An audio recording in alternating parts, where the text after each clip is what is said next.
प्यारे बच्चों, सिंथेसिस का नेक्स्ट रूल, जैसा कि पहले से ही आपको पता है कि सिंथेसिस में first rule formation of simple sentence, और उस फर्स्ट सिंपल सेंटेंस के छठवें रूल के बारे में आज अध्ययन करेंगे, जिसका नाम है एडवर्ब और एडवर्बियल फ्रेजेस। पिछली क्लास में भी आपको बताया था नाउन या फ्रेज जो वर्ड आता है वो दो से अधिक शब्दों वाला होता है। एक शब्द होता है तो वही शब्द जो बोला जाता है वही होता है, और दो या दो से ज्यादा शब्द हो तो फ्रेज कहलाता है। तो वही चीज एडवर्ब और एडवर्बियल फ्रेज। एडवर्ब किसे कहते हैं? क्रिया विशेषण, ऐसा शब्द जो क्रिया की विशेषता बताए। लेकिन एडवर्ब केवल वर्ब की ही विशेषता नहीं बताता है, यह नाउन, प्रोनाउन तथा इंटरजेक्शन को छोड़कर बाकी सब पार्ट्स ऑफ स्पीच की विशेषता बताता है, इसलिए बहुत महत्वपूर्ण शब्द है ये। देखिए किस प्रकार से हम दो या दो से अधिक सिंपल सेंटेंस को मिलाकर एक सिंपल सेंटेंस बना सकते हैं, वो भी एडवर्ब और एडवर्बियल फ्रेजेस के द्वारा। तो इसमें बताया गया है एडजेक्टिव में एलवाई जोड़ने से एडवर्ब बनता है। एडवर्ब शब्द कुछ तो वैसे ही होते हैं, लेकिन कुछ शब्द ऐसे भी होते हैं कि एडजेक्टिव में एलवाई जोड़ दो एडवर्ब बन जाएगा।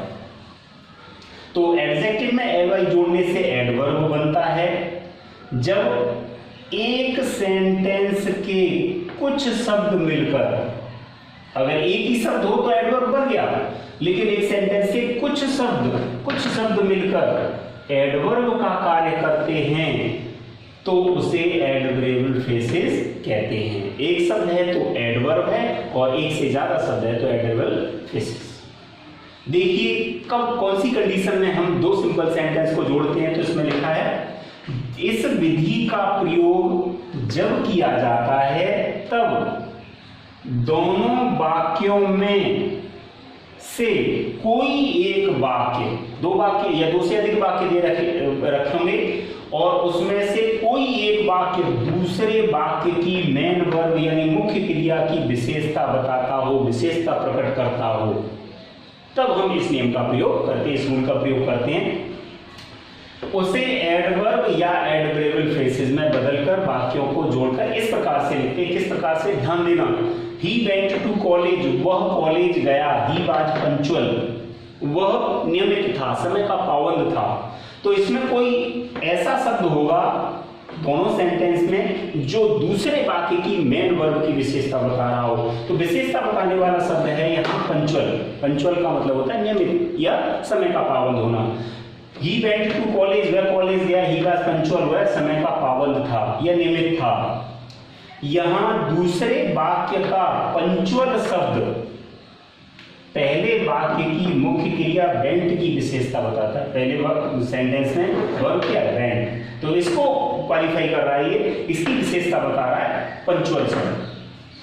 अतः इन वाक्यों को जोड़कर इस प्रकार जोड़ते हैं, इस प्रकार लिखते हैं He went to college punctually, punctual में एलवाई। He went to college punctually, वह नियमित रूप से विद्यालय गया।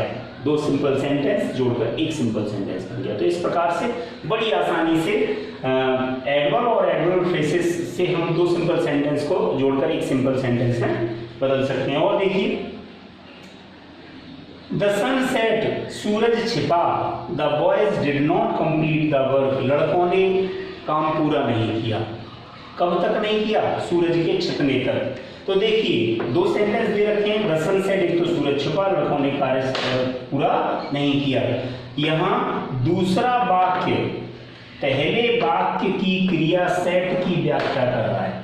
दूसरा वाक्य देखिए, लड़कों ने कार्य समाप्त नहीं किया, कार्य पूरा नहीं किया, वो इस सेट क्रिया की विशेषता बता रहा है। कब तक नहीं किया? सूरज के छिपने तक।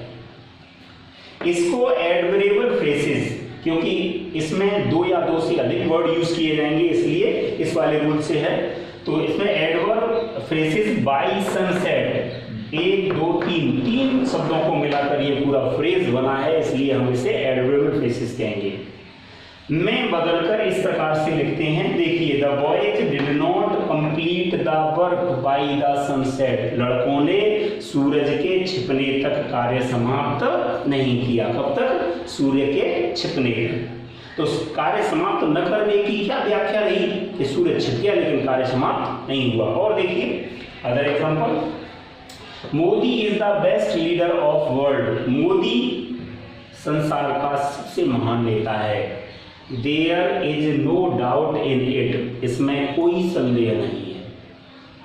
कोई संदेह नहीं मतलब निसंदेह। अब इसमें नॉट नो आया है, नो को इसका अपोजिट वर्ड बनाएंगे डाउटलेस का, तो डाउट का अनडाउट हो जाता है। तो देखिए किस प्रकार से जोड़ा है, Modi is undoubtedly the best leader of the world. Modi निसंदेह संसार का सबसे प्रसिद्ध, सबसे महान, सबसे अच्छा नेता है। और देखिए एक और सेंटेंस दे रखा है, रेखा फिनिश्ड हर वर्क। रेखा ने अपना काम समाप्त कर लिया। It took her no time. इसमें उसे कोई समय नहीं लगा, यानी काम समाप्त करने में उसे कोई समय नहीं लगा। तो काम समाप्त करने की क्या विशेषता रही कि इसमें बिना किसी समय में उसने ये कार्य समाप्त कर लिया। तो दोनों सेंटेंस, सिंपल सेंटेंस को जोड़कर एक सिंपल सेंटेंस इस प्रकार से बनाया, Rekha finished her work in no time. Rekha ने बिना किसी समय में अपना कार्य समाप्त कर लिया। तो इन नो टाइम 3 वर्ड से मिलकर बना है, तो इसे क्या कहेंगे, एडवर्बियल फ्रेजेस। इस प्रकार से 2 या 2 से अधिक सिंपल सेंटेंस को एडवर्ब और एडवर्बियल फ्रेजेस के द्वारा सिंपल सेंटेंस बनाया जाता है। कोई भी प्रॉब्लम क्रिएट होती है तो ग्रुप के माध्यम से या चैट के माध्यम से आप पता लगा सकते हैं।